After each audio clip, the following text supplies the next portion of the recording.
The great thing about infinite banking is that we're not saying that you need to change what you do.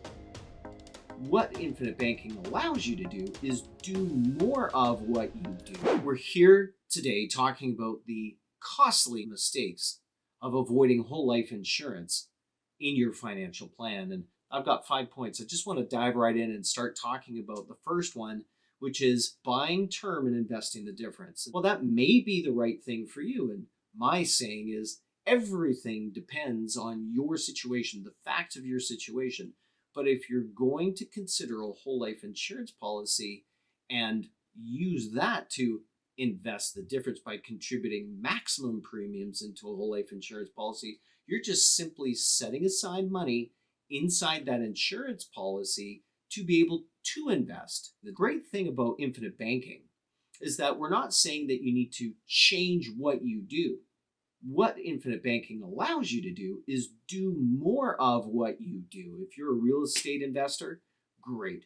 Then do more real estate. If you're a stock investor, a mutual fund investor, or even a crypto or gold and silver bullion investor, we want you to do more of what you're already doing. But buying term and investing the rest does not allow you to capture the magic of using a whole life insurance policy in your overall financial plan. Now, statistics have actually shown that most people who buy term and invest the rest aren't as successful as people who are using whole life insurance policies in their financial plan. The second issue when you avoid whole life insurance in your financial plan and you need insurance is when you buy term insurance and when it renews. And if you can't qualify for a new policy, you're stuck with that term insurance policy at the renewal of that 10, 20, 30-year period. The issue, of course, with that is that a term 10 policy, the premium is going to multiply by 3 times. A term 20 policy is going to multiply by 20 times. And at that renewal, you're actually probably paying more than you would have had you started with a whole life insurance policy. So if you need insurance, but you don't qualify for a new policy, you're going to be stuck with your existing term policy that is going to get more and more expensive as you age. Number 3, in the costly mistakes of avoiding a whole life insurance policy in your financial plan, is the changing and shifting needs that you need to address in your plan as you age, as you get more financially mature. For example, a young couple or a young family may need to have income replacement or someone to be able to take care of the kids and financially provide for those children in the event that one or both parents pass away. Now, that's going to be a significant issue. You need a will, you need all sorts of guardianship in place, and potentially naming a trustee for the money if there's any left over after raising those children. The cost of raising a child in Canada are pretty exorbitant now. So when you have a shifting need later on in your life, for example, estate planning, tax planning, or any other needs for life insurance, maybe charitable gifting, you're going to outlive the term insurance policies likely because they terminate, depending on the company, they terminate around age 80 or 85. And if your needs extend beyond that time, then what do? You don't have a policy to deal with. And if you do pass away prior to the expiry of that term insurance policy, again, you're forced into those costly renewals.